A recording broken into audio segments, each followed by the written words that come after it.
Bismillahirrahmanirrahim. Assalamualaikum warahmatullahi wabarakatuh. Alhamdulillah wassalatu wassalamu ala rasulillah.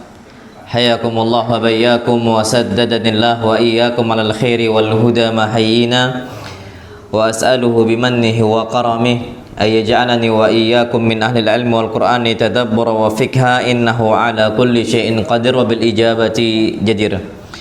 Alhamdulillah, kita memuji Allah Subhanahu wa taala yang memudahkan kita bisa berkumpul untuk mengkaji agama Islam, dan alhamdulillah kita sekarang di SBS Studio, dan mudah-mudahan Allah Subhanahu wa taala jadikan perkumpulan kita perkumpulan yang diberkahi oleh Allah Subhanahu wa taala. Ayyuhal ikhwatul kiram, insyaallah kita akan membahas sebuah tema, mereka bekerja tapi neraka tempatnya. Kita perlu tahu dunia dan semua kenikmatan yang kita rasakan saat ini itu takutnya kebanyakannya melalaikan diri kita dari siapa? Allah Subhanahu wa taala, dan bahkan membuat kita jauh dari Allah Subhanahu wa taala. Ini sebagaimana yang difirmankan oleh Allah Subhanahu wa taala, alhaakumut takatsur hatta zurtumul maqabir. Kalian terus akan mengumpulkan harta terus seperti itu, akhirnya kalian lalai. Sampai kapan? Hatta zurtumul maqabir, sampai kalian masuk apa? Kuburan. Wallahi ya ikhwah, kita saat ini mengumpulkan harta dengan harta yang banyak banget gitu loh ya. Bangun masjid enggak? Bangun masjid enggak? Sedekah juga jarang. Memikirkan anak yatim juga jarang, dan seterusnya. Padahal Masya Allah, kita perlu tahu orang-orang itu akan menyesal pada hari kiamat ketika mereka nggak mengeluarkan hartanya. Mereka mengatakan, qala rabbirji'un, ya Allah kembalikan saya, la'alli a'malu salihan fima taraktu, agar saya bisa beramal saleh yang dulu saya tinggalkan. Nggak bangun masjidnya, nggak dia berikan untuk anak yatimnya, yang memang sudah haknya mereka mendapatkan apa yang kita miliki. Maka ketika hal itu terjadi di dalam diri kita, mau nggak mau tempatnya di api neraka, na'udzubillah. Dan bahkan orang mayit yang lain mengatakan, fa asaddaqa wa akum minas salihin, ya Allah, saya ini minta dikembalikan agar apa? Bisa bersedekah. Secara spesifik mereka mengatakan fa asaddaq, agar saya bisa apa? Bersedekah. Kenapa ketika sudah meninggal? Inilah ketika mereka jadikan dunia hanyalah sebagai ambisi gitu loh, bukan akhirat, bukan tujuan untuk apa? Ini nyala nggak ya? Takutnya nggak kedengaran.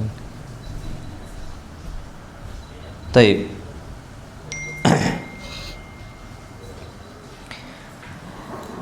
Taib. Ini jelas nih, insyaallah.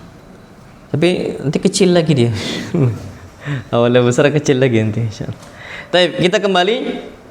Jadi orang yang menjadikan dunia itu sebagai tujuan hidup, dunia sebagai tujuan apa? Hidup, nggak akan bahagia abadan selama-lamanya. Hidupnya gitu-gitu aja, dan bahkan capek gitu.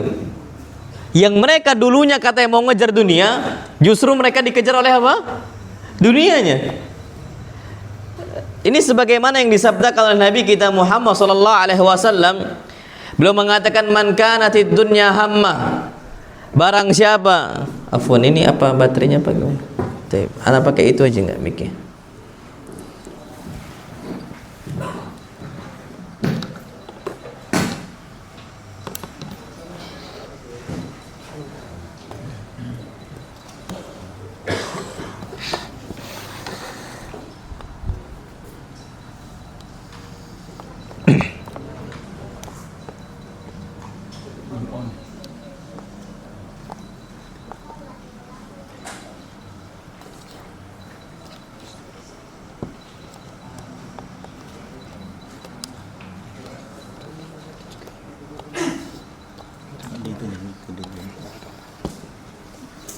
Tes, tes. Kita mana?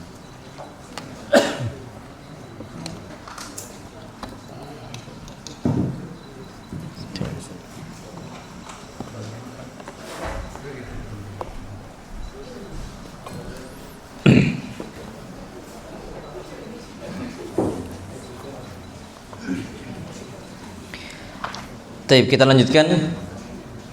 Orang yang jadikan ambisinya itu adalah dunia gitu loh ya. Wallahi nggak akan pernah bahagia dia. Abadan selama-lamanya. Ini sebagaimana yang disabdakan oleh Nabi kita Muhammad SAW, dan ini sudah Anda sampaikan juga ketika khutbah Jumat. Beliau katakan, man kanatid dunya hamma, siapa yang dunia adalah ambisi dia, farraqallahu alaihi amrah, Allah jadikan perkara dia itu tercerai-berai. Maksudnya nggak selesai-selesai urusannya, ada aja. Antum tahu orang-orang ketika udah adzan zuhur, ketika harusnya mereka ini datang ke masjid untuk sholat berjamaah, diajak oleh kawan-kawannya, ayo bismillah adzan ini udah. Apa kata mereka? Belum, nanti dulu, belum selesai pekerjaan. Ada nggak yang kayak gitu? Ada. Besoknya gitu lagi, besoknya gitu lagi. Kalau kita ikutin pola seperti ini, farraqallahu alaihi amrah, Allah jadikan perkara dia itu tercerai-berai, nggak akan pernah ada beres, nggak akan pernah. Dan disebutkan waja'ala faqrahu ainaihi baina ainaihi, dan Allah jadikan kefakiran itu di depan mata dia. Maksudnya bawaannya khawatir aja, masalah apa? Kemiskinan, masalah ekonomi dan seterusnya. Walam ya'tihi minad dunya illa ma kutiba lahu, dan dia tidak akan didatangi oleh dunia kecuali apa yang udah Allah takdirkan. Ya sudah, orang kalau ambisinya kayak manapun posisi dia, kalau ternyata dia ambisi dunia, akan terus tercerai-berai urusan dia. Nggak pernah beres, nggak pernah beres. Makanya akhirnya bawaannya miskin, takut miskin, takut miskin. Ini Ana sering sampaikan. Antum mau tahu bukti kita ini ambisi dunia? Dulu kita masih kecil, nggak pernah terbesit di benak kita besok makan apa. Antum kita punya anak kan ya ikhwah? Pernah nggak anak kita nanya, bah besok kita bisa makan apa? Pernah? Oh nggak pernah. Karena ambisinya anak kecil bukan apa? Bukan maisha dunia, bukan. Mereka ini fitrahnya masih apa? Lurus. Mereka bukan budak dunia. Antum tahu nyatanya mereka ini bukan budak dunia, anak kecil. Kasih aja mereka permen sebanyak itu, kita kasih 100 itu bisa habis sama mereka, dibagikan udah. Yang buat mereka ini pelit siapa? Bapak emaknya. Emaknya yang buat pelit. Kalau punya harta jangan dibagi-bagi, tahu itu. Dan na'udzubillah, ana sering sampaikan kepada para ummahat, kalau kita ini punya anak, kita bekalkan nasi, jangan sekali-kali terucap, nak habisinnya nih bekal. Jangan sampai apa? Diminta sama orang. Ini penyakit para wanita. Nggak mau bagi-bagi. Akhirnya rusak. Fitrahnya itu rusak. Ana sering sampaikan kepada para ummahat, harusnya nggak seperti itu. Biarkan nanti dengan fitrahnya dia berjalan, dia mau bagi-bagi. Karena toh ketika pulang, dia makan lagi nggak? Makan lagi. Kita makan sehari sekali berapa kali? 3 kali kan? Sarapan sebelum sekolah dia udah makan, siang makan lagi, sore juga apa? Makan lagi. Ini cuma tambahan bonus. Gimana dia menyikapi dunia? Ternyata kenapa muncul sifat pelit, sifat medit di anak kita? Sebabnya dari kita. Fitrahnya kita yang merusak, na'udzubillah. Kenapa? Karena kita ini merasa sayang banget kalau ternyata anak kita membagi-bagikan apa? Makanannya. Membagikan apa? Makanannya.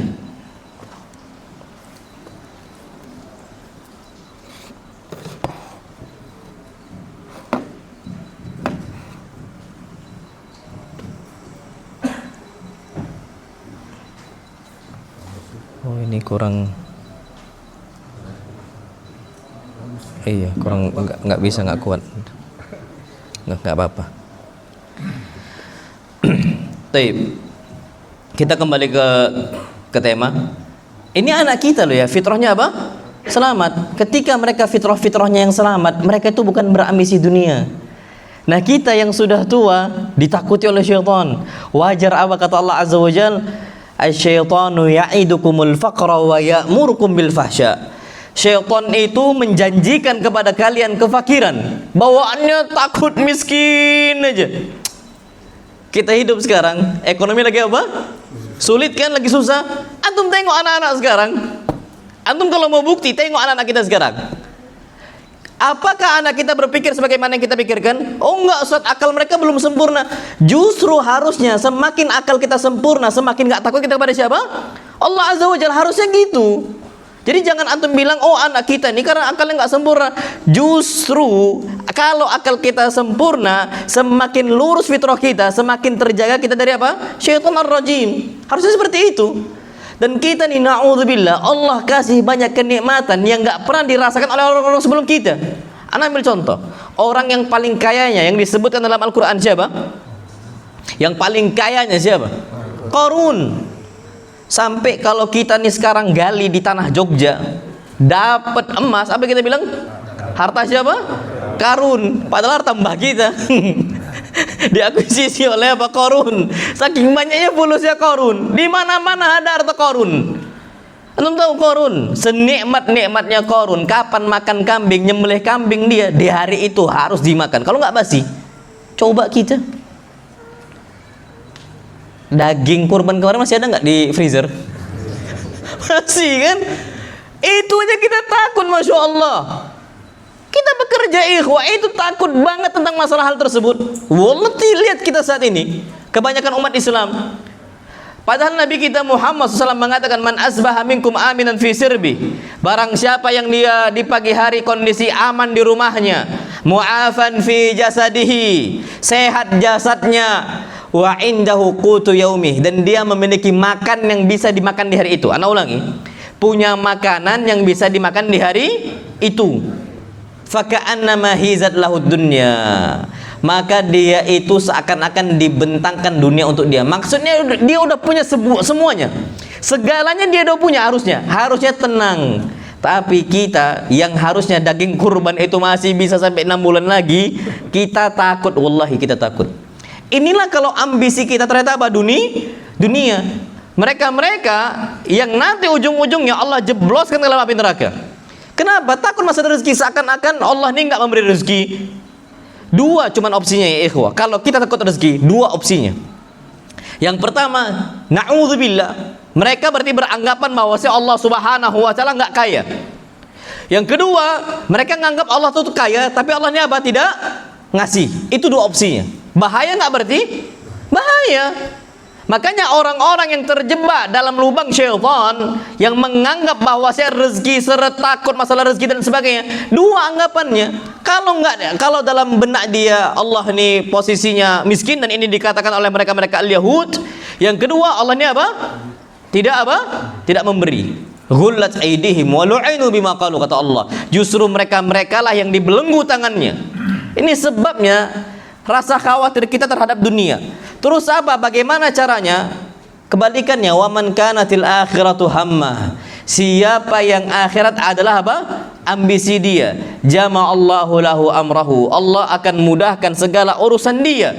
Wa ja'ala ghinahu baina ainaihi wa ja'ala ghinahu fi qalbi. Allah jadikan rasa kekayaan di hati dia. Wa atatuhud dunya wa hiya raghimah. Dunia datang untuk dia dalam kondisi dunia apa? Tunduk. Dan Masya Allah, berarti ambisi kita sekarang kita ganti. Yang awalnya khawatir kita nggak bisa makan, kita ganti khawatir kalau nggak bisa sholat. Ada nggak gitu? Khawatir kalau masbuknya, khawatir kalau nggak bisa sedekahnya. Ada nggak gitu? Justru kita khawatir kapan nggak nyimpan. Ambisi kita dunia berarti kan? Kalau nggak nyimpan duit, kalau nggak nabung duit, ambisi kita dunia. Harusnya khawatir kapan nggak ngeluarkan apa? Duit. Nah, kalau ternyata ambisi kita yang kedua adalah akhirat, Allah akan mudahkan segala urusan kita. Wa ja'ala ghinahu fi qalbi. Allah jadikan kekayaan di hatinya. Makanya kaya itu bukan cuman kaya materi, kaya hati. Dan ini sebagaimana hadis Nabi kita Muhammad SAW, beliau katakan, yang namanya kaya bukan an kathratil arad, bukan berarti materinya banyak, fulusnya banyak, bukan itu kaya artinya. Walakinnal ghina ghinan nafs, kata beliau. Akan tapi orang disebutkan kaya ketika dia memiliki kaya hatinya. Maksudnya gimana? Wallahi ya ikhwah, mereka yang mengambil hak bukan haknya, yang korupsinya dengan dana yang besarnya. Mungkin mereka-mereka ini orang kaya, mereka-mereka punya latar belakang pendidikan yang bagus. Akan tapi ketika mereka korupsi atau mengambil hak yang bukan haknya dia, berarti apa tandanya? Hakikatnya orang apa? Miskin. Tapi kalau ternyata Allah jadikan hati kita hati yang kaya, sesusah-susahnya kita, justru lihat para sahabat Nabi kita Muhammad SAW, justru mereka memberi apa? Memberi. Dan ini sebagaimana yang Allah Subhanahu wa taala firmankan, wa yu'thiruna ala anfusihim walau kana bihim khasasah. Mereka dahulukan orang lain padahal mereka butuh. Nah, di sini kita harus tahu ambisi kita ketika bekerja jangan cuman untuk ambisi dunia, tapi ambisi kita apa? Akhirat. Itu yang perlu kita ketahui. Wallahu a'lam bissawab. Baik, sekarang ana akan membahas tentang pekerja yang Allah masukkan dia ke dalam api neraka. Yang pertama, yang mencari nafkah dengan cara yang haram. Dan ini Allah Subhanahu wa taala jebloskan mereka ke dalam api neraka. Ribanya. Kemudian yang kedua, culas dalam timbangannya dengan cara-cara yang haram. Kemudian yang ketiga, semisal mengambil yang bukan haknya, ini secara umum seperti itu. Mencuri semua ala kulli hal. Maka orang-orang yang seperti itu, kata Nabi kita Muhammad SAW, Allah akan jebloskan dia ke dalam api neraka. Sebagaimana beliau sabdakan, ma min lahmin nabata min suhtin an-naru aula bihi. Tidaklah ada sekerat daging yang tumbuh karena harta yang haram. Sekerat daging loh ya. Nambah timbangan kita 0,01 gram saja, 0,01 gram. Nambah gara-gara satu butir nasi yang masuk sebabnya dengan cara yang haram. Cuman satu butir loh ya, masuk nambah 0,01 gram anggap. Maka kata Nabi kita Muhammad SAW, an-naru aula bihi. Mereka lebih layak masuk ke dalam apa? Api neraka. La yadkhul jannah. Mereka enggak akan masuk surga kata Allah Azza wa Jalla. Berarti mereka-mereka ini bahaya banget. Sampai orang yang menjadikan harta haram sebagai makanan sehari-hari dia, doa dia enggak dikabulkan oleh siapa? Allah Azza wa Jalla. Mereka minta kayak manapun, Masya Allah. Makanya musibah itu datang terus untuk mereka.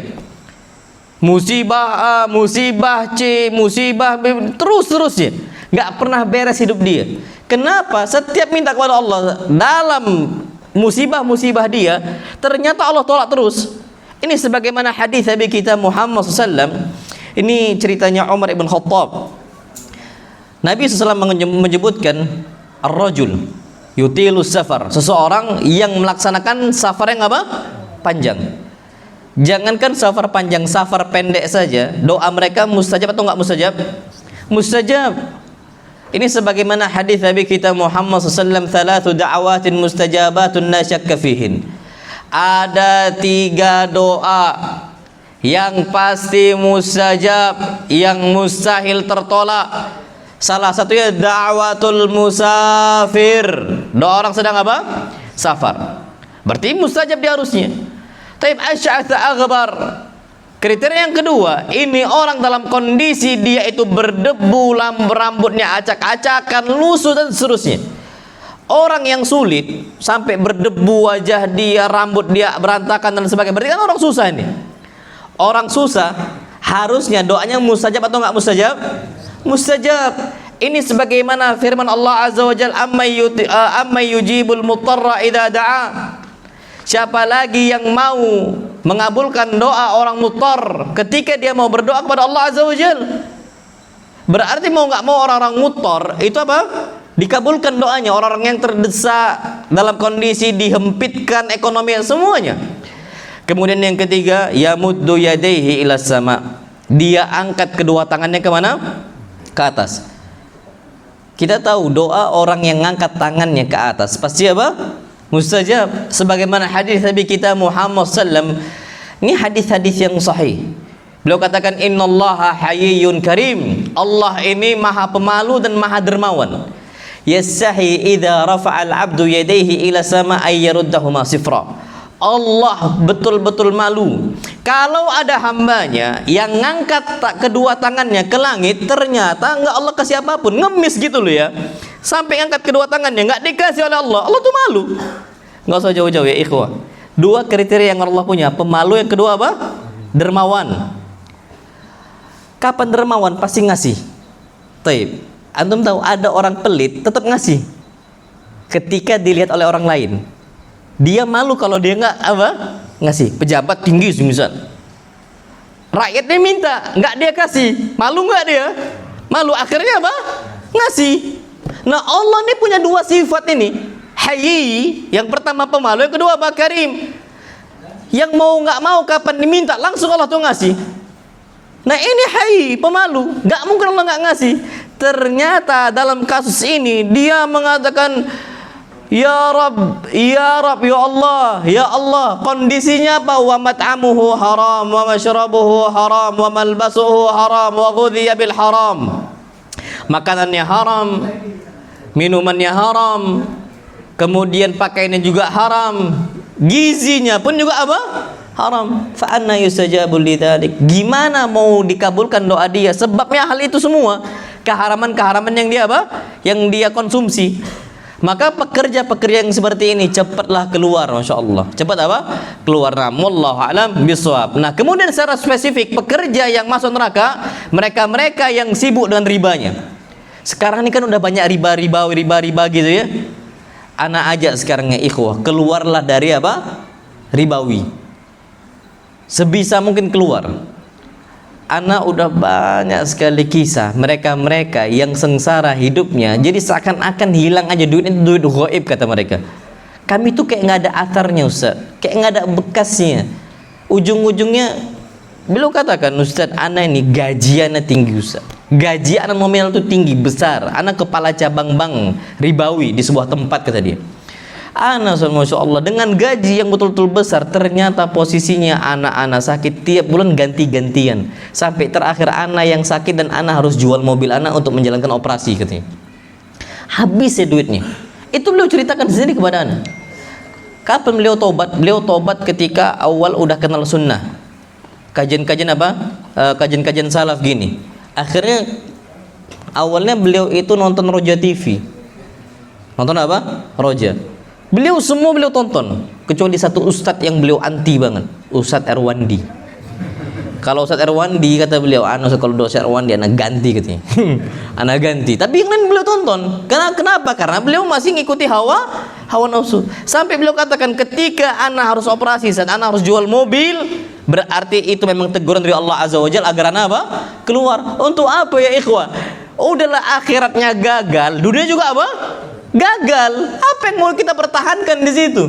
Semua udah gagal, masya Allah. Apalagi riba ini, banyak sekali kerusakan terjadi. Sebabnya apa? Riba.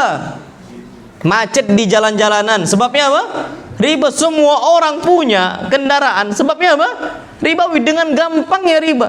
Bahkan ibadah pun dipersulit. Sebabnya apa?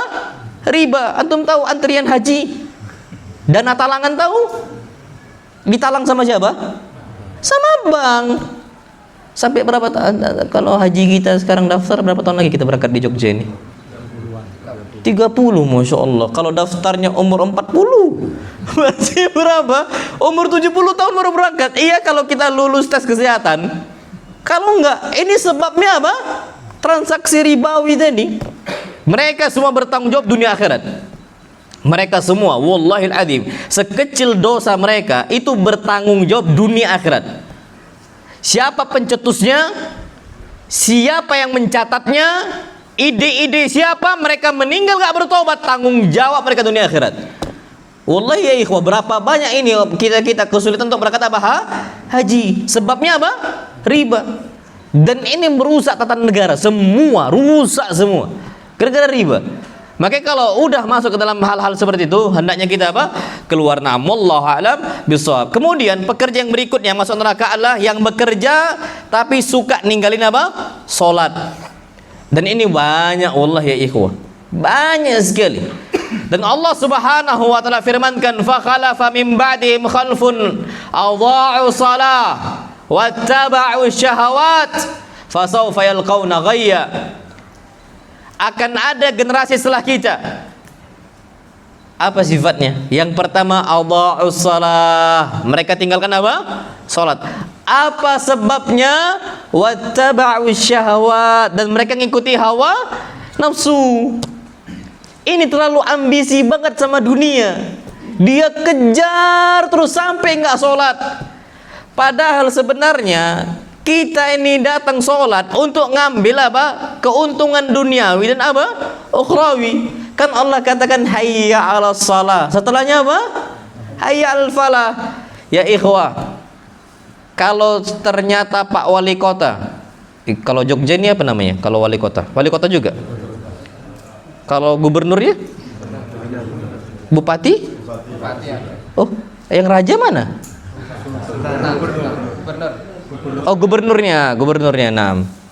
Taib. Kalau seandainya sultan nih ngomong, ayo datang ke rumah saya kasih sembako. Ngantri nggak itu? Wallah ngantri.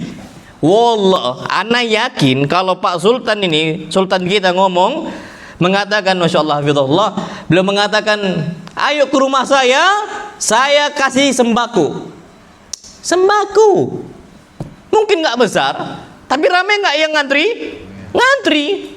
Sekarang posisinya kita dipanggil Rabbul Izzati wal Jalalah, Rabbul Alamin, Al-Ghani, Ar-Razzaq, Ar-Razik, Allah Subhanahu wa Ta'ala yang memiliki langit dan buminya.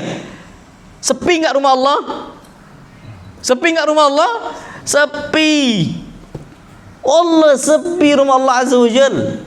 Sebabnya kenapa? Ngikuti hawa nafsu. Jadi lebih senang dengan janji-janji dari makhluknya dibandingkan janji dari siapa? Sang Khalik Allah Azza wa Jal. Dan ini Allah terjadi ya ikhwah. Ana yakin kalau Pak Wali Kota atau siapa, Pak Wali Kota lah yang paling kecil semisal. Pak RT lah sudah. Pak RT yang lebih kecil lagi. Rame insyaallah. Ya, buktinya aja lebaran dikasih THR 100.000 rame kan? Rame ngantri, orang kenal nggak kenal pun dikasih, rame. Ternyata Allah Azza wa Jalla itu memberikan kepada kita semuanya. Akhiratnya dapat, dunia juga dapat. Makanya Masya Allah, Nabi kita Muhammad SAW mengatakan, kalau mereka tahu saja keutamaan dari dibalik azan tadi, lassahamu alaih. Mereka ini akan undian untuk mendapatkan soft yang pertama. Ngundi loh. Saking udah desak-desakannya mereka. Tapi karena masyarakat kita belum tahu keutamaan apa yang dibalik apa? Azan. Mereka menganggap itu hal yang sia-sia. Sholatnya cuma sholat doang, yang cuman kegiatan rohnya yang nggak ada, badan doang yang gerak, rohnya pun nggak tahu. Makanya akhirnya muncul apa? Sholat patok ayam. Sebagaimana hadis Nabi kita Muhammad SAW tentang orang-orang sholat, orang-orang munafik. Ja'ala yarkubu syams, kata Nabi SAW. Dia nunggu, dia amatin matahari. Oh enggak, masih lama. Oh enggak, masih lama. Oh enggak, masih lama. Ketika sudah mau terbenam, apa kata Nabi SAW? Fanaqaraha arba'an. Yang 4 rakaat dipatok jadi 4 kali. 1, 2, 3, 4. Berapa rakaat? 4. Tapi dipatok 4 kali. Sholat patok ayam. Dan ini terjadi, ikhwan. Dan mereka-mereka ini pekerja-pekerja yang kalau masih sholat patok ayam masih ada gerakannya loh ya. Ini memang sama sekali nggak sholat. Sama sekali nggak apa? Nggak sholat. Kayak gitu bagaimana mau diberkahi? Sedangkan Masya Allah, bedanya antara kita dengan orang kafir itu cuma satu, jelas apa? Sholat. Apa sih yang membedakan? Antum, apalagi di zaman kita sekarang, antum kalau mau tahu bedanya orang kafir sama orang muslim, tanpa atribut apa-apa, lihat gerakan sholatnya. Sholat nggak dia, udah gitu aja, tanpa atribut apa-apa, yang nggak usah pakai peci, nggak usah. Kan kita nggak tahu ini muslim atau enggak kan? Tapi lihat kesehariannya, sholat atau enggak dia? Kapan sholat berarti apa? Muslim, tanpa atribut apa-apa loh ya. Kita kalau mau ngetahuin antara seorang muslim sama seorang apa? Kafir, ya cuma sholatnya. Kalau wanita kan sekarang ada atribut apa? Jilbab. Kita bisa tahu nih, oh ini pakai jilbab ya pasti apa? Muslimah. Pasti ini wanita-wanita yang apa? Muslimah, memegang agama Islam. Na'amullahu alam bisawab. Jadi ala kulli sini ya ikhwah, jangan sampai kita ini tinggalkan sholatnya cuman gara-gara kesibukan hal-hal duniawi. Na'amullahu alam bisawab. Kemudian pekerja yang berikutnya yang Allah masukkan ke dalam api neraka, mereka-mereka yang nyimpan fulusnya, duitnya nggak dikeluarkan. Ada nggak ancaman nabung? Ya ikhwah, ada nggak ancaman nabung fulus, nabung uang, nabung emas perak, ada nggak ancamannya? Ada. Nabung itu jangan dikira nggak ada ancamannya, wallah ada, dan ancamannya keras. Ancamannya keras. Allah firmankan. Nah, ini kita kalau banyak tabungannya, muhasabahlah kita sekarang. Allah berfirman, "Walladzina yaknizuna adh-dhahaba wal fiddah wa la yunfikunaha fi sabilillah fabashshirhum bi'adzabin alim." Kata Allah, orang-orang yang menabung emas dan peraknya dan enggak diinfakkan harta emas dan peraknya, fabashshirhum bi'adzabin alim, kabarkan untuk mereka mendapatkan azab yang sangat pedih sekali. Apa ancamannya? Bagaimana sifat azabnya? Allah ceritakan, yauma yuhma 'alaiha fi nari jahannam fatuqwa biha jibahuhum wa junubuhum wa dhuhuruhum hadza ma kanaztum li anfusikum fadzuqu ma kuntum taknizun. Di hari kiamat mereka ini diseret oleh Allah Subhanahu wa taala, fatuqwa biha jibahum, jabah-jabahnya mereka, jidat-jidat mereka disetrika oleh Allah Azza wajalla. Kita ini nggak berbicara setrika akhirat loh ya, setrika dunia aja. Kapan disiksa kita pakai setrika, nggak akan siap kita. Antum tahu beberapa dulu orang-orang yang preman-premannya di zaman 90-an dan 2000 awal, ketika mereka taubat, tato itu cara ngilanginnya pakai apa mereka? Setrika. Dan mereka nangis berkali-kali pakai setrika itu. Dan ini nggak gampang. Dunia mereka menjerit-jerit ketika mereka setrika diri mereka sendiri. Dan ketika kita setrika diri kita, kapan sakit cabut, kan gitu kan? Kapan sakit cabut? Lah, kalau yang ngadab malaikat mana ada sakit dicabut? Ditambahkan lagi. Apa kata Allah Azza wa Jalla? Fadzuqu ma kuntum taknizun. Fadzuqu, antum tahu fadzuqu? Udahlah kena azab, kena jasad kita kena. Yang kedua, ruh kita kena. Fadzuqu itu artinya rasa rasakan gitu loh. Kenapa? Fadzuqu. Jadi psikis kita juga kena. Ma kuntum taknizun, sebabnya dari apa yang kalian tabung. Jadi yang namanya menabung, pekerja-pekerja yang hobi nabung dan sebagainya, kena ancaman. Oh kalau gitu gimana kalau kami nabung tujuannya untuk haji? Fadhol. Yang diancam nabung yang takut masa depan. Makanya ada tabungan masa pensiun. Ada nggak itu? Nah itu kok takut banget.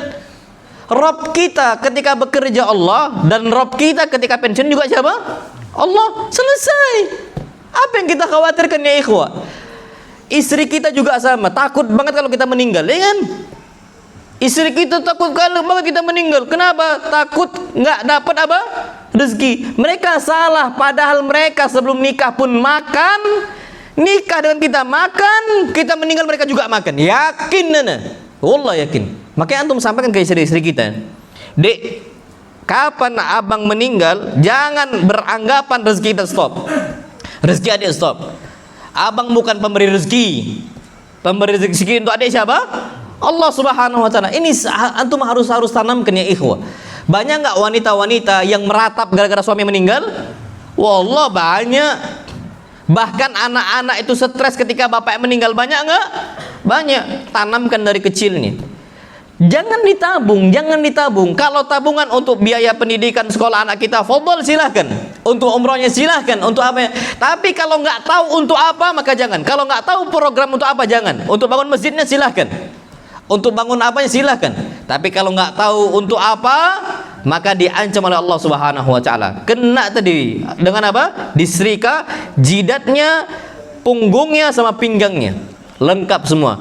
Zuhurnya, dada mereka itu semua kena. Semua kena, Masya Allah. Jadi banyak sekali Masya Allah perkara-perkara yang kita nggak sadari itu diancam.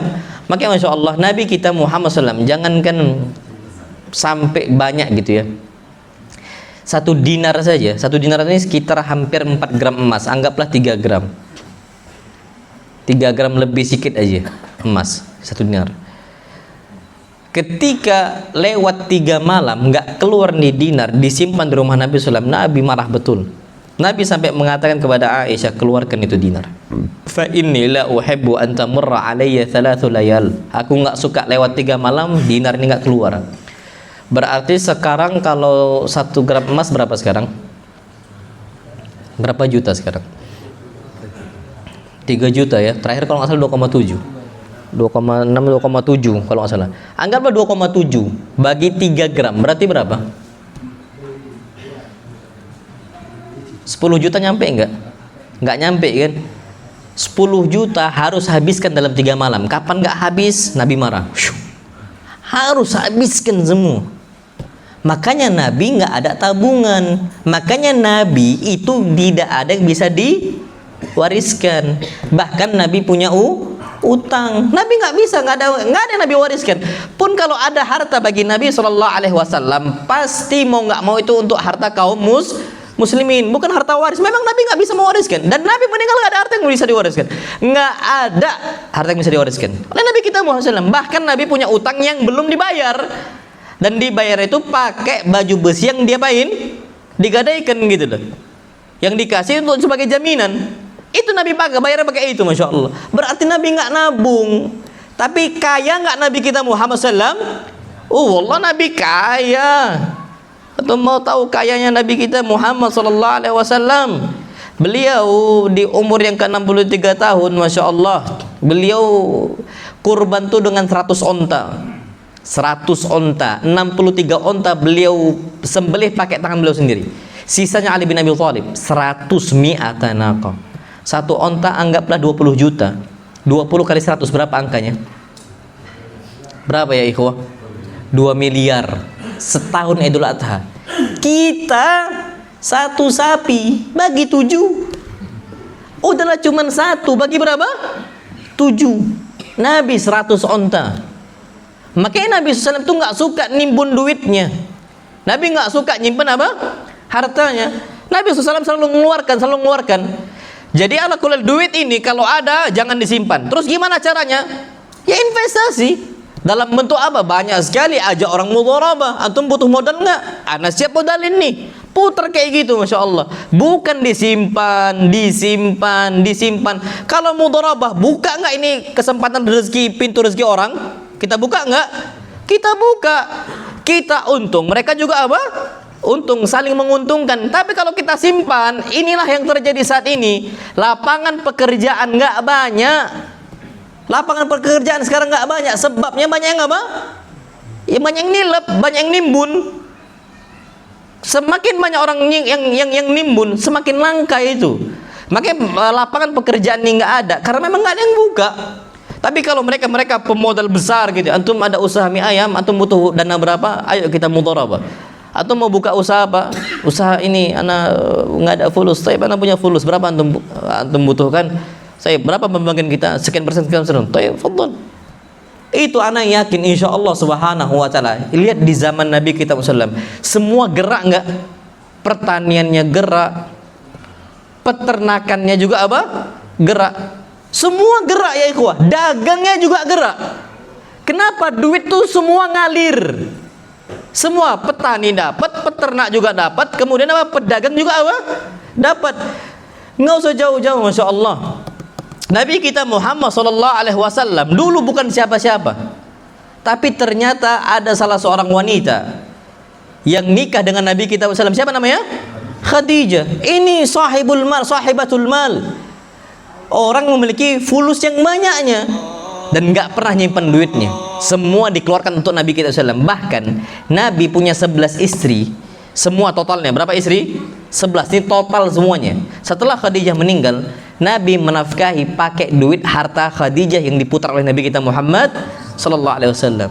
Jadi Aisyah itu pakai hartanya Khadijah, nafkah yang Nabi berikan, tapi diputar oleh Nabi kita Muhammad SAW. Saking kayak Khadijah. Sebabnya karena memang Khadijah tidak pernah nyimpan duitnya. Isya. Tayyib, kita Isya. Tadi katanya Isya dulu, kita lanjutkan. Ayo, nah.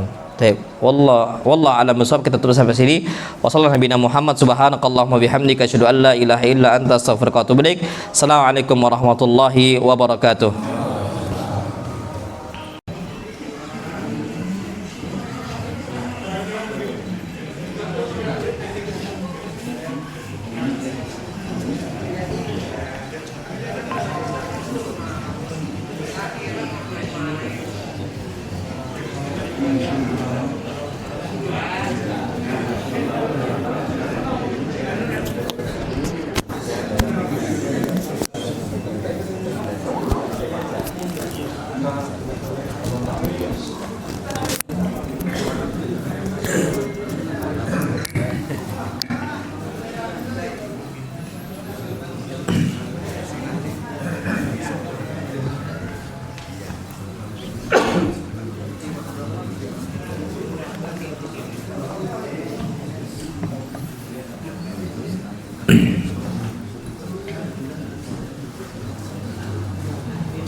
Baik.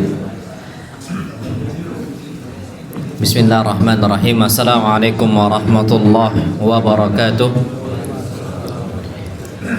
Alhamdulillah wassalatu wassalamu ala Rasulillah.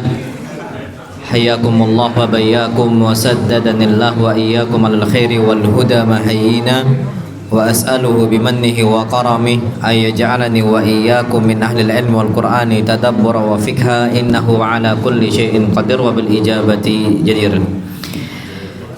Taib ayyuhal ikhwatul kiram, alhamdulillah kita lanjutkan kajian kita sedikit di sini, kemudian ada tanya jawab tentang masalah dunia gitu ya. Apa yang kita kejar, pekerjaan kita. Kita perlu tahu dahulu, terkadang kita itu terlalu capek bekerja itu karena terlalu melihat ke atas, terlalu merasa kagum dengan harta orang, terlalu merasa wah gitu dengan apa yang mereka miliki. Makanya pelajaran untuk kita semua ya ikhwah. Allah firmankan, wala tamuddanna ainaika ila ma matta'na bihi.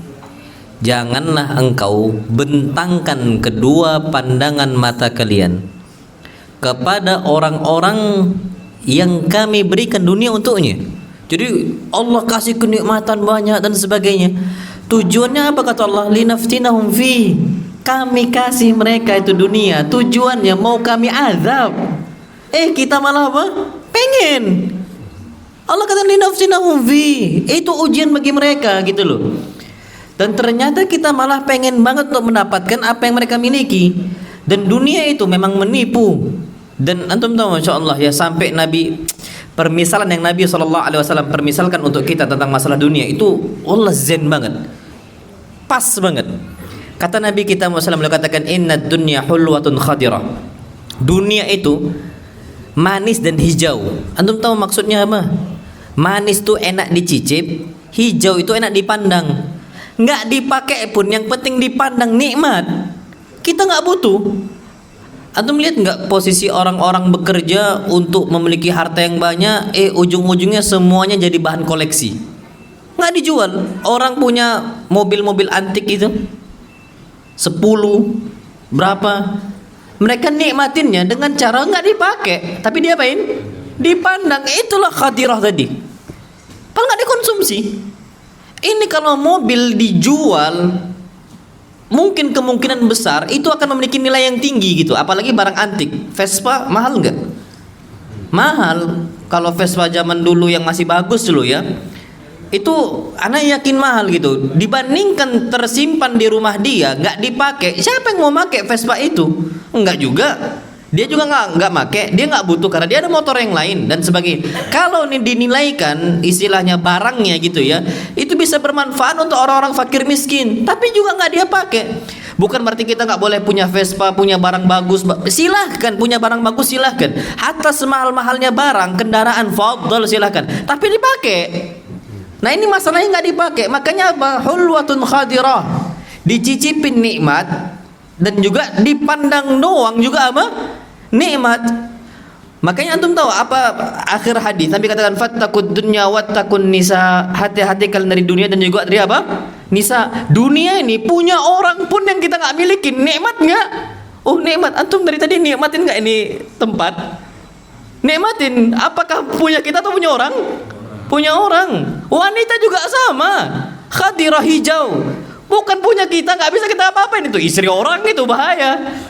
Nggak kita bisa apa-apain. Tapi fitnah nggak? Fitnah banget. Bahkan zina yang paling besar, antazni bihalilati jarik. Engkau berzina dengan siapa? Istri tetangga. Makanya ada istilah Nabi kita Muhammad SAW, rumput istilah Nabi, istilah kita apa? Rumput tetangga lebih apa? Hijau. Nabi khawatirkan itu terjadi, rumput tetangga lebih hijau dengan apa? Hadis Nabi SAW, antazniya bihalilati jarik. Engkau berzina dengan istri tetangga. Dia ini nggak bisa kita nikmatin dan nggak boleh kita nikmatin. Akan tapi dunia, dan kita nggak bisa ngapa-ngapain di situ. Makanya hati-hati tentang masalah dunia. Walaupun kita nggak konsumsi gitu loh ya, ternyata bisa menimbulkan fitnah yang besar. Fitnah yang besar. Dan ini fata morgana. Wallah nipu banget gitu. Dan betapa banyak manusia yang sekarang saat ini kejar-kejaran. Dan bahkan Masya Allah ya, ada posisi sekarang itu manusia itu kejar-kejaran untuk menjadi orang masuk nominasi orang-orang terkaya, imma di Indonesianya atau se-Asia Tenggaranya atau bahkan sedunianya kan. Khawatir banget kalau peringkatnya turun. Sekarang yang paling teratas siapa ya orang terkaya di dunia? Iya, antum lah lebih tahu Masya Allah. Antum lebih tahu, antum a'lam bi umuri dunyakum. Tapi ada salah seorang syekh gitu ya, dia pengusaha dari Saudinya yang punya bank Rajahi, Syekh Sulaiman Ar-Rajahi. Beliau turun peringkat kekayaan dia karena dia keluarkan harta dia gelontorkan sebesar itu, turun peringkat dia. Apakah dia khawatir? Oh enggak, justru kebahagiaan dia itu bukan turun peringkatnya atau naik peringkatnya, bukan. Yang penting orang bisa ngambil manfaat dari harta dia. Itu kebahagiaan yang hakiki yang harus kita miliki. Kita kerja untuk apa gitu loh. Kalau memang kita bekerja untuk manfaat orang, khairun nasi anfa'uhum linnas, sebaik-baik manusia adalah yang paling bermanfaat untuk manusia yang lain. Kalau ternyata tujuannya untuk hal-hal yang enggak benar, ya untuk apa kita bekerja? Ujung-ujungnya dijebloskan oleh Allah Azza wa Jalla ke dalam api neraka. Makanya Masya Allah. Dan antum tahu permisalan yang berikutnya yang Nabi permisalkan tentang masalah dunia. Beliau sabdakan, inna mat'ama ibni adam mathalan lid dunya. Kata beliau, apa yang dimakan oleh ibnu Adam itu adalah permisalan nyata untuk dunia, kata beliau. Wa in qazzahahu, dan kalau seandainya dia kasih bumbu yang banyak, wa mallahahu, dan dia kasih bumbu yang banyak, fanzur ila mada yasir. Coba lihat ujung-ujung jadi apa itu makanan. Jadi apa? Kotoran. Nikmat gak dimakan? Oh nikmat dengan segala macamnya Masya Allah. Dunia dikasih bumbu, dikasih ini, dikasih itu. Sebenarnya fungsinya yang penting makan kan? Bukan daging yang kita ambil tuh proteinnya, bukan rasanya. Makanya orang kita nih Masya Allah kadang-kadang dikasih bumbu yang banyak, bukannya malah sehat, malah apa? Sakit. Orang makan daging sekarang, orang tua makin kolesterol kan. Di barat tuh nggak ada kolesterol, ya karena mereka apa adanya gitu.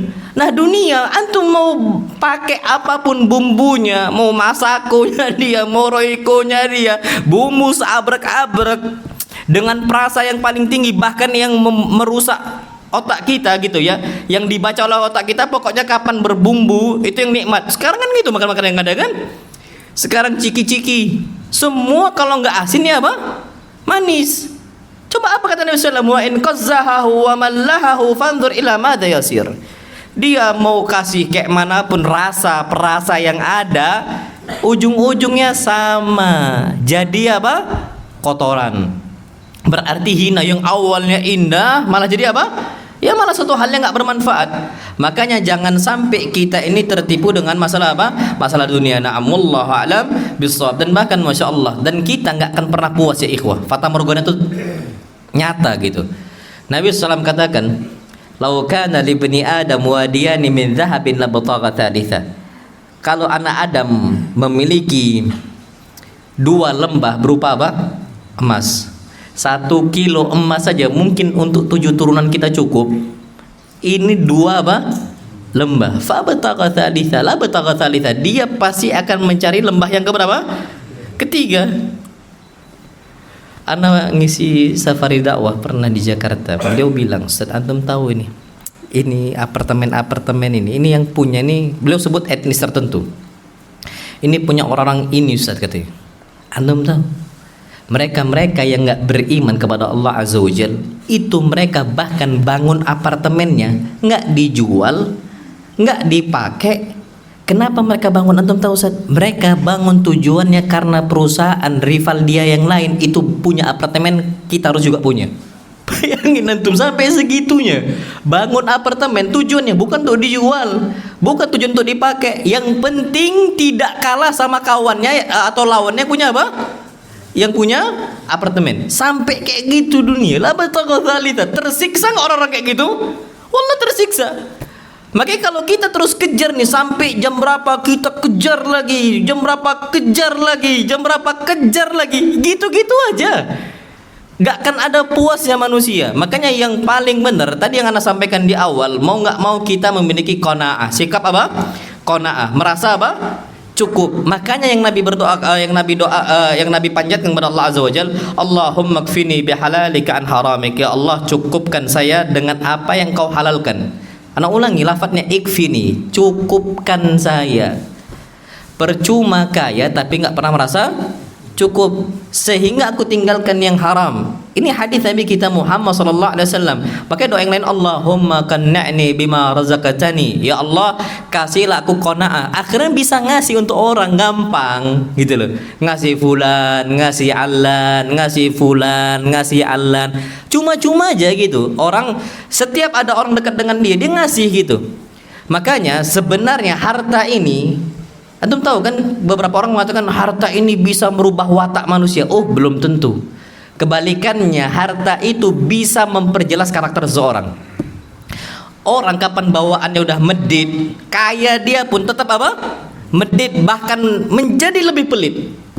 Makanya apa kata Allah, "Wa may yuqashuha nafsi." Orang-orang yang Allah lindungi dari sikap pelitnya, maka mereka adalah orang yang beruntung. Berarti di sini tentang masalah duniawi kita harus merasa cukup. Dan Nabi kita Muhammad SAW hidupnya nggak pernah sengsara. Coba kita, masya Allah. Antum tahu kata Aisyah radhiyallahu taala anha ketika Nabi SAW tidak bisa menafkahi istri dengan apapun. Aisyah mengatakan, "Ma syabi'a alu Muhammadin sallallahu alaihi wasallam hatta yalhaqa billah." Istri-istri Nabi nggak pernah merasa kenyang sampai Nabi jumpa dengan Allah. Maksudnya Nabi meninggal baru bisa Aisyah merasakan apa? Kenyang. Berarti hidup Nabi ini sederhana. Nabi bekerja nyari Aisyah. Tapi kalau Anda sekarang tanya, ya ikhwah, Nabi ini orang kaya atau orang miskin? Orang kaya atau orang miskin? Orang kaya atau orang miskin?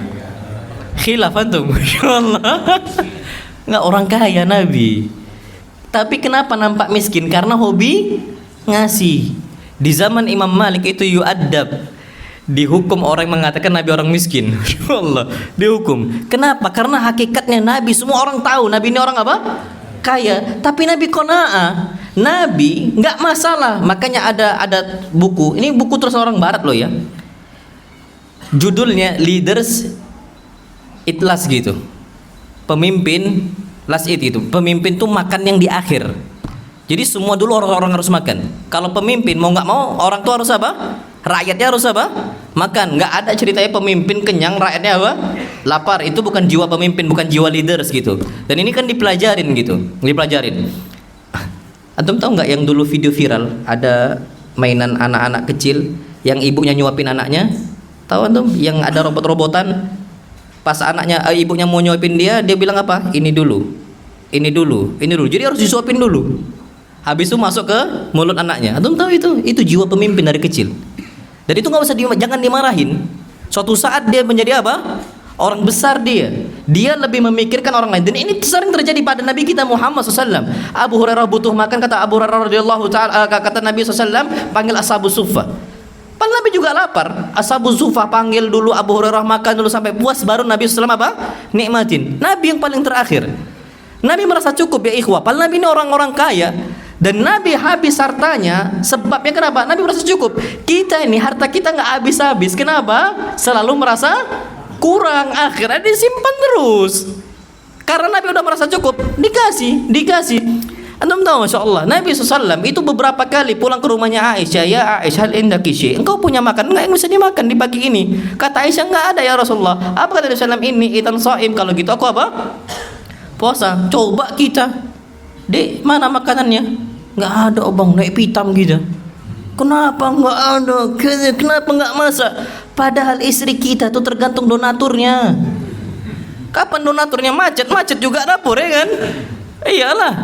Kayak mana istri kita mau masak kalau kita nggak ngasih? Kita lupa. Coba Nabi yang besar jadi kecil, bukan yang kecil jadi apa? Besar. Ini mudah bagi Nabi kita Muhammad SAW. Sikap qanaah ini yang kita nggak punya. Kapan nggak ada, ya udah nggak apa, bismillah, sabar. Makanya masya Allah, ternyata karena rasa cukup Nabi SAW dididik istri untuk cukup. Nah kita bekerja nih, sekarang rata-rata UMR kita di sini berapa? Kalau Jogja nggak tahu, UMK berapa? 2.800 ya, Taib. Kalau ternyata ada yang gaji 2.500.000, berarti kan di bawah apa? UMR nih, di bawah UMR. Taib, istri ini kadang-kadang bang carilah kerjaan yang lain, carilah gini. Antum jangan dulu nyari pekerjaan yang lain. Wallahi yang pertama kali yang kita didik untuk istri kita untuk qanaah. Dek, sabar dulu, bismillah. Bangun rasa cukup. Kenapa? Kita kerja ke tempat yang lain 3 juta pun kurang lagi bagi istri kita, 4 juta pun kurang bagi istri kita. Makanya pernah istri-istri Nabi dididik oleh Nabi kita Muhammad SAW dengan didikan yang keras, tegas loh ya, bukan keras, tegas. Ketika istri-istri Nabi minta tambahan maisha, nafkah, kan Nabi kan masih ngurusin Abu Hurairah, masih ngurusin Abu Darda, masih ngurusin banyak sahabat yang posisinya miskin, yang Nabi apa? Bantu ma'isyahnya. Akhirnya harta Nabi berkurang. Biasa para wanita akhirnya timbul perasaan dan sebagainya, minta tambahan ma'isyah untuk mereka. Karena Nabi hobi ngasih keluar, kenapa yang di sini enggak? Kadang-kadang istri-istri kaum muslimin ketika suami yang ngasih untuk orang, apa kata dia? Ya mending rumah dulu kan gitu kan. Padahal rumahnya udah cukup nih. Akhirnya ketika mereka minta tambahan maisha, antum tahu yang langsung mengingatkan istri-istri Nabi semuanya bukan lagi Nabi. Siapa? Allah Azza wa Jalla.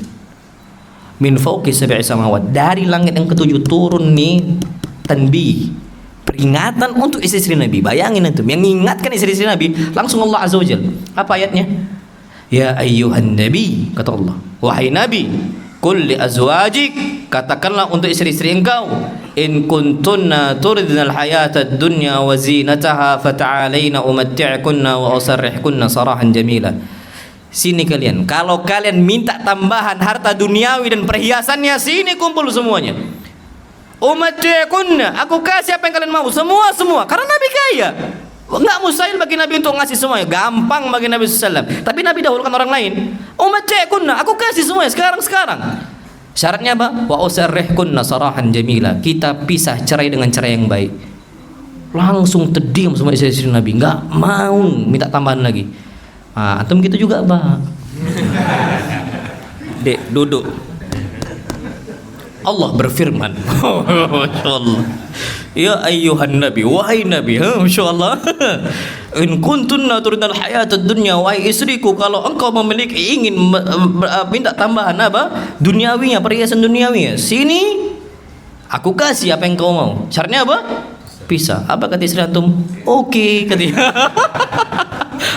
Oke, katanya, Masya Allah. Sekarang kan banyak orang kan wanita-wanita yang bangga dengan PD-nya loh ya. Astaghfirullahaladzim. Baru keluar dari PA, pengadilan agama, antum tahu kan? Surat cerai itu keluar, bangga mereka. Yang penting dapat harta gono. Gini terjadi. Coba istri Nabi, makanya jangan antum coba-coba nanti, Dek. Sini deh, oke pula nanti kata istri gitu kan, tergantung imannya, Masya Allah. Tapi ini pelajarannya ikhwah, lihat Nabi SAW itu beliau memiliki rasa cukup yang betul-betul tinggi, Masya Allah. Beliau nggak butuh hal-hal duniawi kayak gini, yang penting bisa dimakan di hari itu intinya ya ikhwah. Sekarang udah ganti kita, sekarang patokannya nggak usah khawatir masa depan. Sekarang selama masih ada yang bisa dimakan, maka cukup. Dan makan nih nggak usah banyak-banyak. Makan nih berapa kali sehari? Seringnya Nabi itu 2 kali sehari. Dan bahkan dalam hadis yang sahih, akala alu Muhammadin sallallahu alaihi wasallam fil yaumi aklatain. Nabi SAW, keluarga Nabi SAW itu sering sekali makan tuh 2 kali sehari. Walaupun boleh 3, boleh 4, boleh, tapi seringnya berapa kali? 2. Makanya ketika sahur, ketika puasa, sahur dan juga apa buka puasa, udah cukup, bismillah ya. Dan perut itu bisa nyesuaikan kok. Anak dulu besar banget gitu. Anak tuh kalau makan tuh harus nambah, bertambu-tambu gitu istilah kita. Jadi nambah aja gitu. Sekarang itu enggak. Anak bocornya sekarang nih kalau makan cuman safari dakwah doang. Diundang A makan, diundang B makan. Tapi aslinya anak tuh udah keliengan gitu loh. Udah gimana sih ini mau ngabisin yang susah kan? Tapi ternyata lama kelamaan kita bisa menyesuaikan, dan Allah ciptakan seperti itu tubuh kita. Dan Allah nggak zalim, dan justru orang yang makan 2 kali sehari sehat nggak mereka? Wallah sehat, banyak yang sehat, fisik mereka kuat, tubuhnya kuat, jarang sakit mereka, dan seterusnya. Makanya sampaikan juga ke istri, Dek, nggak apa-apa Dek, kita kurangin porsi makan kita, Masya Allah. Kita abang bekerja nih, sekarang abang lagi terjadi banyak PHK dan sebagainya, apalagi kondisi ekonomi kayak gini ya ikhwah, kan mungkin ada yang kena PHK, nggak apa-apa deh, abang berusaha sebisa mungkin kita kurangin. Sekarang kita makannya 2 kali sehari, coba bismillah, nanti kebiasaan, wallah kebiasaan. Pun kalau udah kepepet juga, ini untuk pekerja semuanya yang kondisi sulit, nggak apa-apa, jangan malu. Kita ini makan satu piring berdua dengan siapa? Istri. Berkah nggak itu? Wallah berkah. Dan ini jelas hadis Nabi kita Muhammad SAW ketika para sahabat mengatakan, ya Rasulullah akalna walam nashba, kami ini makan banyak nggak kenyang-kenyang. Sama kayak santri itu makannya Masya Allah banyak banget gitu. Bahkan ada istilah kami itu badoger gitu. Iya, saking banyaknya apa makan.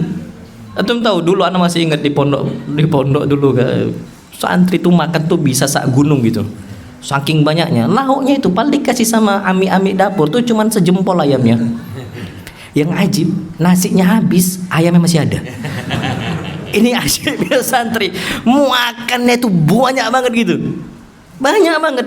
Nah kita sekarang bisa sampaikan ke istri kita, dek makan tuh nggak usah harus banyak-banyak. Kan patokannya kata Nabi SAW, yakfil bani Adam nuqaimatun yuqimna sulba. Yang penting punggung tuh bisa tegak, bukan perut tuh bisa maju, punggung tuh bisa tegak.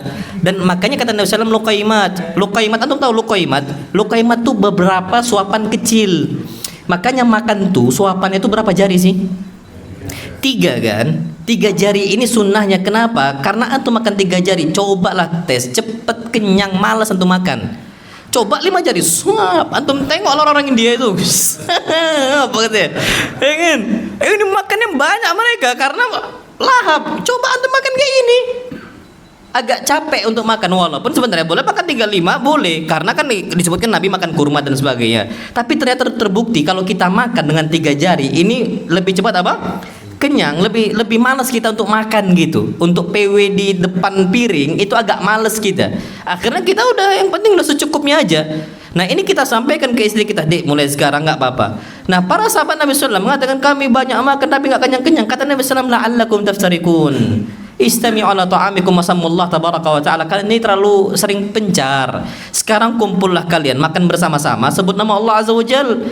Kata beliau SAW, fa inna ta'amal wahid yakfil itsnain wa ta'amul itsnain yakfil arba'ah wa ta'amul arba'ah yakfil thamaniyah.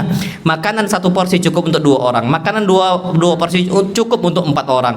Makanan 4 porsi cukup untuk 8 orang. Berarti kalau kita sama istri kita 1 ayam 1 tempe cukup nggak itu? Cukup kalau makannya berdua. Yang harusnya kalau kita beli keluar semisal harga ayam 8.000 1 potong, Anda nggak tahu ya, ini contoh aja. 8.000 kalau beli 2 berarti berapa? 16.000. Mulailah sekarang 8.000 menghemat. Dan antum tahu Masya Allah, baru tadi siang anak dapat, Masya Allah, ini pelajaran. Ustaz, anak nih Ustaz, Masya Allah punya istri 3 Ustaz, tapi pengeluaran anak nggak nyampe 10 juta. Ini berkah nggak ini? Wallah berkah. Sebenarnya yang dicari itu keberkahan. Kita 1 istri bisa sampai lebih nggak dari 10 juta? Bisa. Berarti berkah atau nggak berkah hidup kita? Bukan berarti anjuran untuk poligami, enggak. Ini cerita aja, Masya Allah. Yang kita bisa sharing, kita bisa berbagi. Berarti yang kita cari ini keberkahan dari Allah Subhanahu wa Ta'ala. Jadi untuk para pekerja nggak usah takut risau masalah rezeki, karena sesungguhnya rezeki ini sudah ditanggung oleh Allah Azza wa Jalla. Kalau ana, Masya Allah, ana berkeyakinan sampai detik ini ana nggak akan mati kecuali udah habis rezeki ana. Udah. Antum coba sekarang mulai kayak gitu. Enggak, Ustaz, antum enak hidupnya. Enggak. Asli yang paling sengsara setahu ana hidup itu ustadz sebenarnya. Bedanya ustadz tuh nggak banyak ngeluh. Makanya antum tahu nggak hadis Nabi SAW? Beliau sabdakan dalam hadis yang sahih, beliau katakan ini Masya Allah, ajaban li amril mu'min, begitu menakjubkan kehidupan orang beriman. Apa kata beliau? In asobathu dharra sabar fakana khairan lah. Kalau kena musibah dia ini sabar, nggak cerita. Ustadz nih kayaknya anteng-anteng aja kan. Antum kira nggak kena musibah? Kena. Antum kira ustadz nih nggak ada masalah sama istrinya? Ustadz lagi.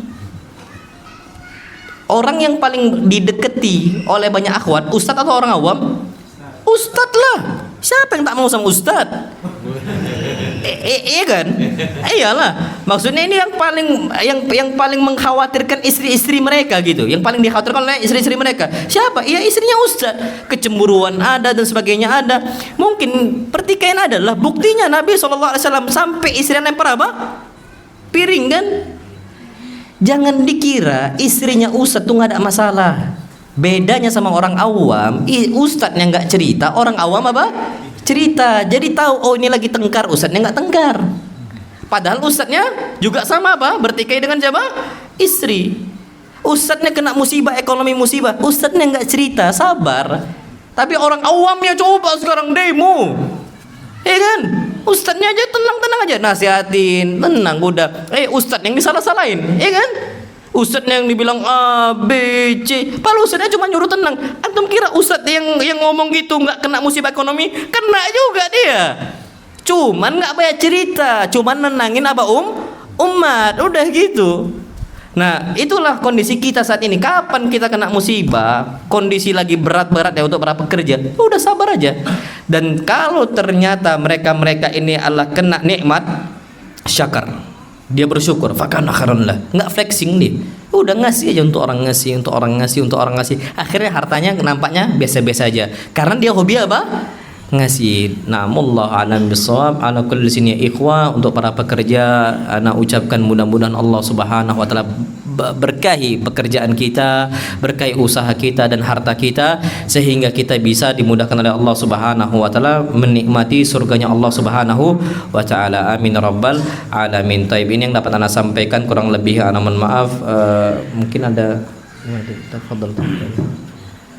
Pertanyaan lewat WA. Pertanyaan yang pertama, Assalamualaikum, semoga Allah merahmati Ustaz, jamaah dan keluarga. Apa izin bertanya, saya Ahmad yang bekerja alhamdulillah di tempat kerja yang baik. Ala kulli hal, ada salah satu kewajiban berupa safar yang sering saya hindari karena terkait larangan safar tanpa mahram. Mohon nasihatnya Ustaz, terkadang kita menemui situasi yang sulit dihindari dan benar ada klausul kewajiban pekerjaan dalam safar juga. Bagaimana penebusan dosanya ya Ustaz antara safar tanpa mahram maupun sering menghindari salah satu kewajiban perusahaan? Jazakumullah khairan.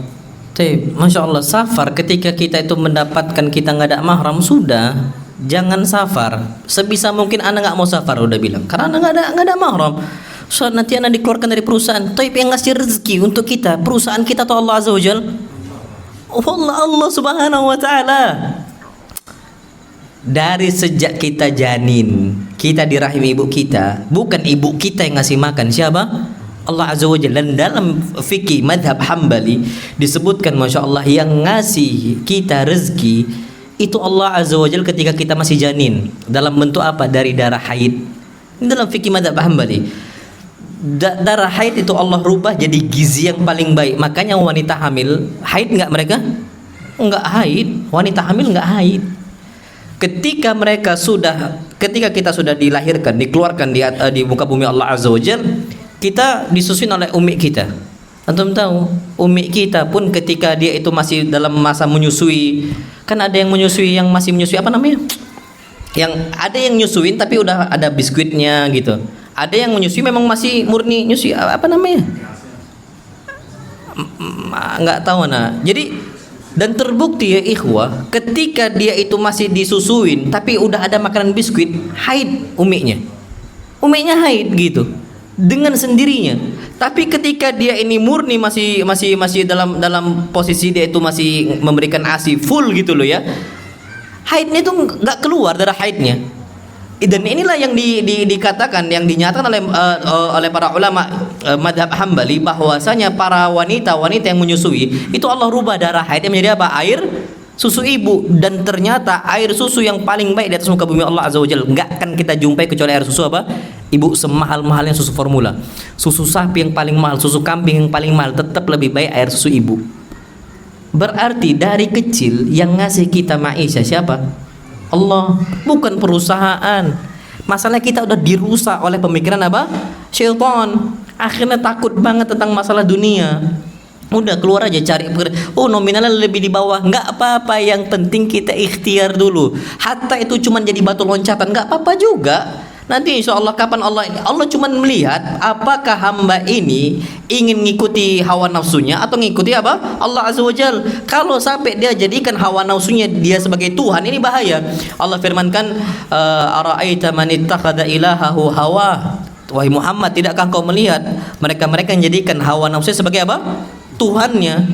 Mau ikuti perusahaan gitu, seakan-akan perusahaan yang ngasih rezeki, udah keluar aja. Sampai safar dalam bentuk umrah lo ya. Ada beberapa memang para ulama yang membolehkan safar tanpa mahram dibolehkan ketika apa? Umrah. Kan ada kan seperti itu khilaf para ulama. Nah, taib. Anda katakan, siapa yang terjamin dari fitnah? Oh enggak, saya insya Allah kan aman. Di situ kan ada ustadznya, rombongan orang-orang saleh dan sebagainya. Ana bilang, antum enggak tahu fakta di balik itu. Ana jumpain justru mereka yang merusak jamaah umrahnya, wanita-wanita yang enggak ada mahramnya, mutawifnya. Dan ini antum cerita, ini fakta dan itu banyak terjadi ya ikhwan, dan ana tahu itu karena ana sering mau umrah, ana sering, dan bahkan ketika haji ustadznya bisa berzina dengan jamaah ummahatnya, dan ummahatnya itu ada suaminya di situ. Kebayangan tuh. Dan ini yang terjadi ya ikhwan. Jadi kita nggak bisa menutup mata dari hal tersebut.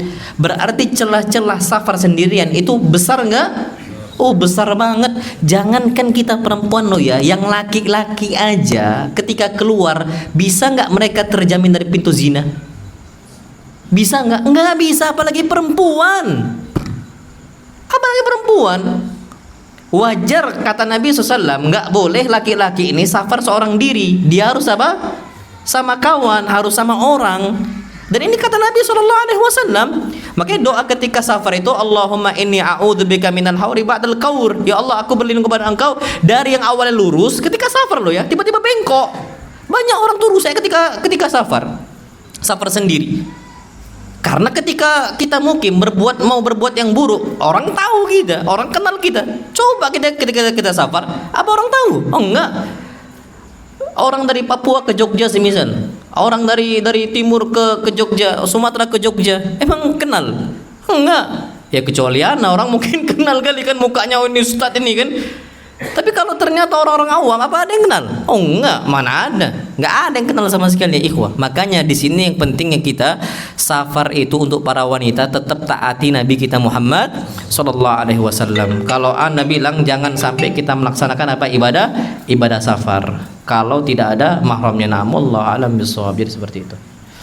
Pertanyaan berikutnya dari YouTube Bismillah, izin bertanya perihal siksa Ustaz yang tadi di bagian dahi, dada dan punggung, kenapa tidak di anggota tubuh yang lainnya? Tapi Allah alam, mana enggak tahu. Tadi yang disebutkan jibahum, jidat, wa dhuhurum, punggung mereka, wa junubuhum, ini pinggangnya mereka. Anda enggak tahu kenapa di bagian itu, kenapa enggak yang lain. Allah alam. Anda enggak tahu kenapa. Fadhil yang lain. Saya mau untuk yang bertanya langsung, ada 2 kesempatan. Fadhil, silahkan Pak. Waalaikumsalam warahmatullahi wabarakatuh. Bahwa ketika kita ingin bergerakkan ekonomi itu kita bisa invest. Jadi berarti adalah ketika kita mencoba invest itu banyak orangnya dilarikan orang gitu, malah nggak kembali gitu, sehingga ada trauma psikologis gitu. Nah bagaimana biar kita lihat, oh ini orang amanah gitu seperti apa gitu, atau test case-nya seperti apa gitu. Masya Allah. Oh, ini bagus, Masya Allah. Sebenarnya kita invest harta kita ke orang untuk dalam sebuah bidang usaha, itu jangan semua orang kita kasih kepercayaan, nggak bisa.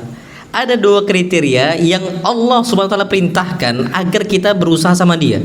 Siapa? Allah sebutkan dalam Al-Quran Karim, inna khaira man ista'jartal qawiyul amin. Orang yang paling baik, orang terbaik yang engkau berusaha, engkau ambil upah jasanya dan sebagainya, itu 2 orang kriterianya. Engkau jadikan pegawai, kawan bisnis, partner bisnis, itu 2 orang. Al-qawi, al-amin, orang yang kuat dan orang yang amanah. Orang kuat itu orang yang gigih, semangat, bukan cikit-cikit tak baca. Ya wong Palembang ya, Masya Allah, cikit-cikit nggak bisa, belum apa-apa nggak bisa.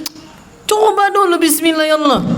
Nggak bisa, nggak mungkin bisa. Coba dulu. Kan orang banyak yang gagal tuh karena belum apa? Nyoba kan? Al-qawi, dia tuh ada sikap yang kuat nih. Yang kedua, al-amin, amanah. Nah, kalau kita mau ketahui orang yang ini amanah atau enggak, silahkan kita safar bersama dia, berkawan dengan dia, lihat bagaimana keseharian dia.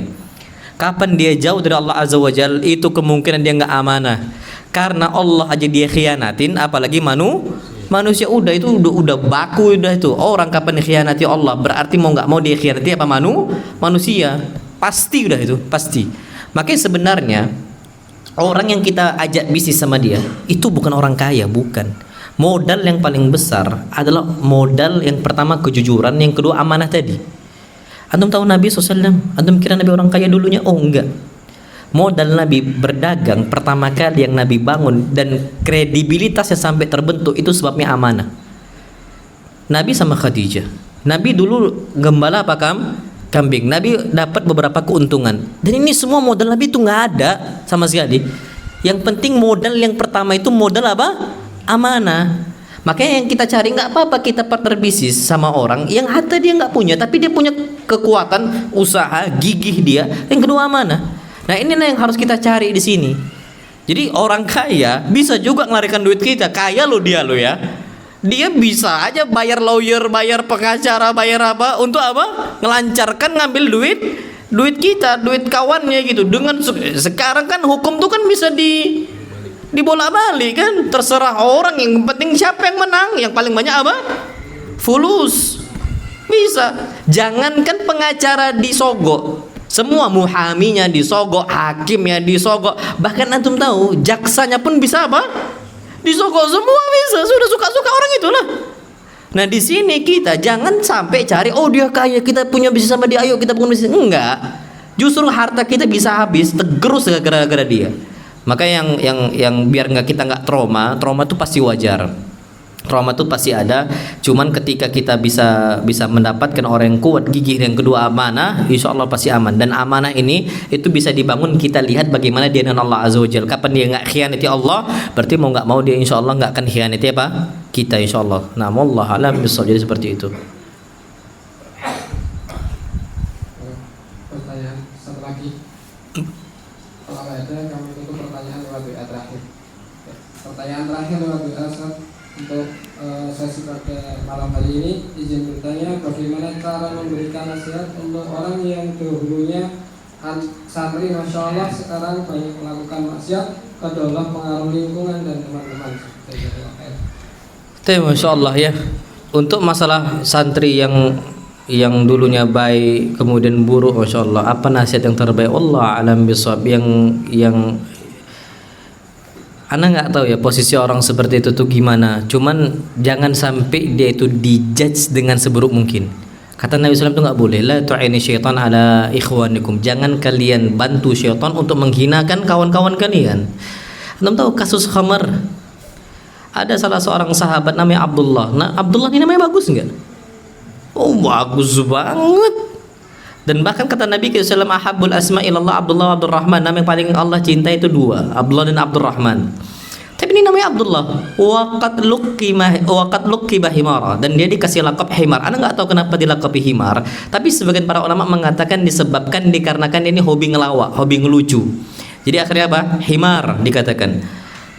Dan dia ini sering sekali minum khamar, dicambuk minum khamar lagi, dicambuk minum khamar lagi, dicambuk minum khamar lagi, sampai akhirnya ketika Nabi SAW mencambuk ini sahabat Abdullah namanya, salah seorang sahabat mengatakan, Allahumma la'anhu ma akthar ma yu'ta bihi. Ya Allah, laknatlah si fulan, betapa sering dia ini minum khamar. Sahabat ini itu kasihan sama Nabi, yang cambuk tangannya, yang cambuk apa? Yang punggungnya gitu loh. Capek sama tangan Nabi kita Muhammad SAW, kesel nih sahabat, akhirnya doakan keburukan. Ketika itu Nabi SAW langsung terhentak, berhenti Nabi SAW. Apa kata Nabi SAW? La tu'ini syaitan ala ikhwanikum fa inni ma a'lam illa annahu yuhibbullah wa rasulah. Sesungguhnya aku ini enggak ketahui dari diri dia kecuali dia cinta Allah yang pertama, yang kedua cinta siapa? Rasulnya. Berarti yang pertama jangan dulu dijudge. Tapi kita ini Allah nggak pernah memerintahkan kita untuk menghakimi, tapi yang Allah perintahkan untuk kita mendakwahi. Apa? Mendakwahi. Orang kalau belum apa-apa dijudge, ditekan, kena psikisnya. Nggak usah jauh-jauh. Psikisnya manusia itu seperti ini ya ikhwah. Kalau antum mau jadi orang yang hobi membaca, tanamkan dalam diri kita, kita jadi pembaca. Paham? Kalau antum mau jadi pekerja sukses, antum jangan bilang anak akan bekerja dari jam 7 sampai jam 5. Enggak. Anak jadi pekerja sukses. Kalau antum mau diet, jangan bilang anak mau jogging dari jam sekian. Tanamkan dalam diri kita apa?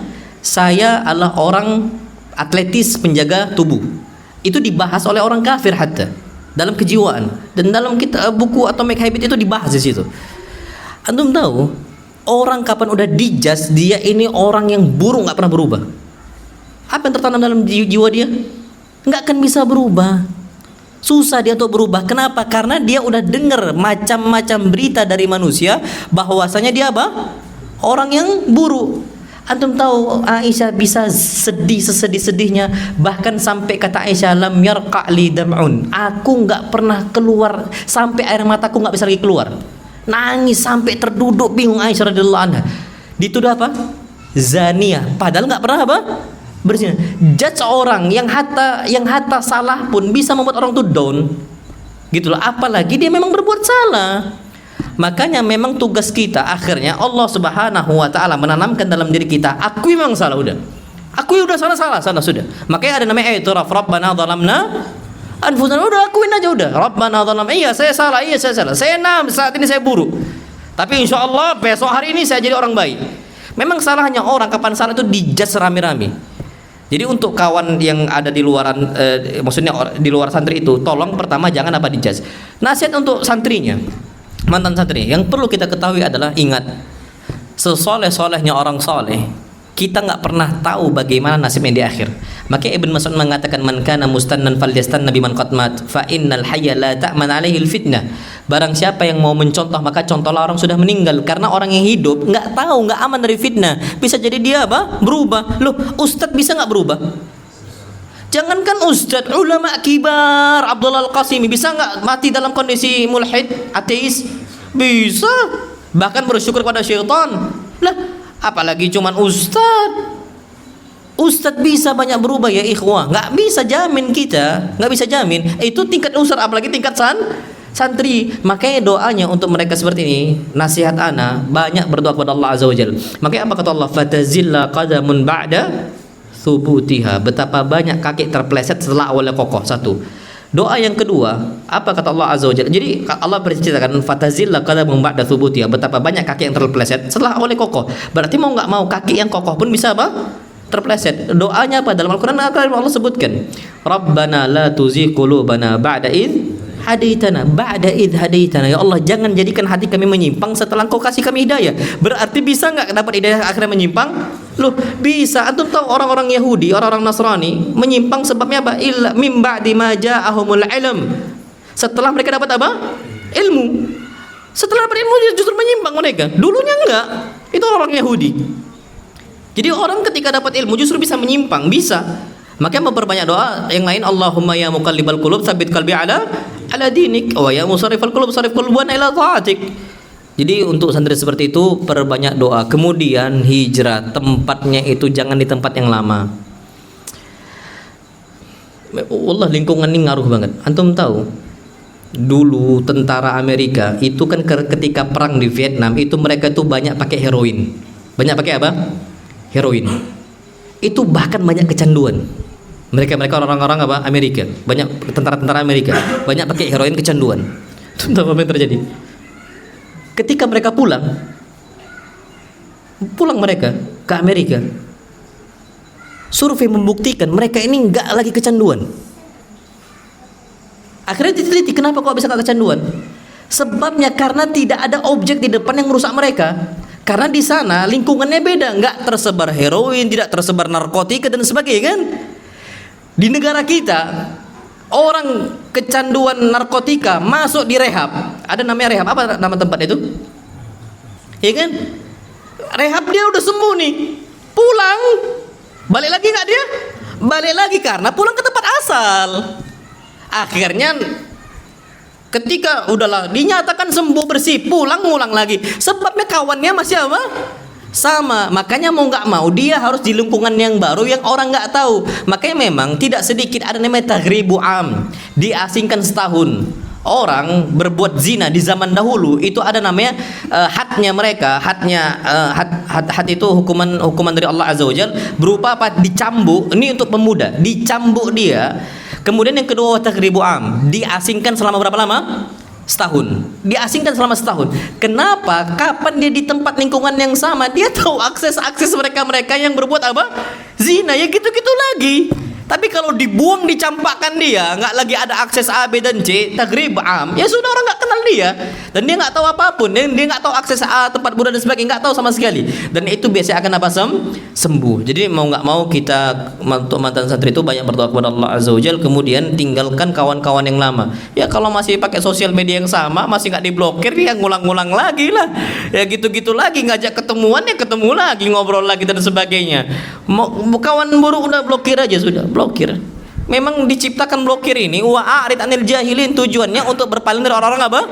Jahil. Apa fungsi blokir kalau nggak kita pakai? Pakailah fitur itu. Untuk apa? Wa'arid anil jahilin. Itu udah disediakan, kalau nggak dipakai mubazir ya kan. Apa? Mubazir. Hatta ana ya ikhwah, ana nggak terlalu capek dengan pikiran orang gitu. Kapan orang nggak senang sudah blokir aja sudah. Omongan orang tuh terlalu kasar di sosial media. Ana dianjing-anjingin gitu, dianjing-anjingin, dan awalnya kita sakit hati, akhirnya ada kebiasaan taghaful, tajahul atau taghabi, pura-pura bodoh, tajahul pura-pura bodoh, taghaful pura-pura lalai, taghabi pura-pura dungu.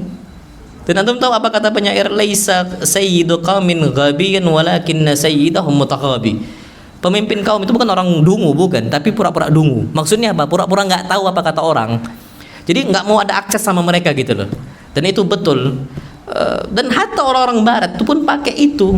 Ada namanya hidup masa bodoh gitu loh. Pura-pura apa? Ya pura-pura bodoh, nggak mau tahu urusan gitu loh.